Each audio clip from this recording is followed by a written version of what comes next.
Praise the lord. దేవుని యొక్క శక్తి కలిగిన నామానికి మహిమ కలుగును గాక. ఈరోజు దేవుని యొక్క వాగ్దానము యోహాను సువార్త 16వ అధ్యాయము 20వ వచనము. మీరు దుఃఖింతురు గాని మీ దుఃఖము సంతోషమగును అని ఇక్కడ ప్రభువు అంటున్నాడు. నిజముగా ఈరోజు బాధతో ఉన్నావా? నిన్న జరిగిన పరిస్థితిని బట్టి, నీ జీవితంలో ఇంతకాలం ఎదుర్కొన్న సమస్యను బట్టి కృంగిపోయి ఉన్నావా? వేదన చెందుతూ ఉన్నావా? బాధపడుతూ ఉన్నావా? ఆనాడు దేవాతి దేవుడు నీ దుఃఖము సంతోషమగుతుందని చెప్పిన నా దేవుడు ఈరోజు దుఃఖంతో ఉన్నటువంటి నీతో తేటగా సూటిగా ఆయన మాట్లాడుతున్నాడు.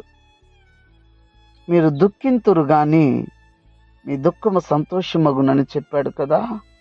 ఇంతకాలం నువ్వు బాధపడ్డావు కదా, కుటుంబ సమస్యల చేత, ఆర్థిక ఇబ్బందుల చేత, అనారోగ్యం చేత, లేనిపోని నిందలను నీ మీద మోపబడినటువంటి వారై నిందను మోస్తూ అవమానపరచబడుతూ ఉన్నావు కదా. ఇంతకాలం దాన్ని బట్టి కృంగి కుమిలిపోయావు కదా. చేయరాని తప్పు కోసం బాధను అనుభవించావు కదా. అయితే దేవాతి దేవుడు నీతో అంటున్నాడు, ఇంతకాలం నువ్వు దుఃఖించింది చాలు, ఇంతకాలం నువ్వు వేదన పడింది చాలు. ఇక నీ దుఃఖము సంతోషమగుతుంది.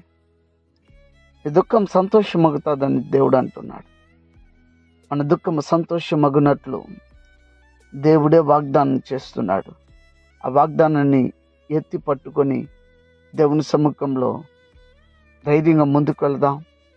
దేవాతి దేవుడు మన దుఃఖాన్ని సంతోషంగా నిజంగా మార్చి మనల్ని బలపరిచి నడిపించినట్లు దేవుని సముఖంలో ప్రార్థన చేద్దామా? ప్రార్థన. ప్రేమ స్వరూపి శ్రేష్టమగు నామమునకై కృతజ్ఞతలు. మీరంతైనా నమ్మదగిన దేవుడువు, మర్చిపోవడానికి అన్నితరైతే కాదు. సమయంలో ప్రత్యేకించి మేము ప్రార్థన చేయుచున్నాం. ఆ ప్రార్థన మీరు ఆలకించున్నదముడికి వందనాలు, స్తోత్రాలు. కృపామయుడవు, దయామయుడవు, వాత్సల్యత కలిగిన దేవుడవు. అనారోగ్యం చేత ఉన్న వారికి ఆరోగ్యము, ఆర్థిక ఇబ్బందులు ఉన్న వారికి విడుదల, రక్షణ లేని వారికి రక్షణ ఇచ్చి ప్రతి వారిని నేను రాకడానికి సిద్ధపరచమని, దుఃఖంతో ఉన్న వారికి సంతోషాన్ని కలగచేయమని క్రీస్తు పేరిట వేడుకుని నాము తండ్రి, ఆమెన్. God bless you. దేవుడు మిమ్మల్ని దీవించి ఆశీర్వదించును గాక.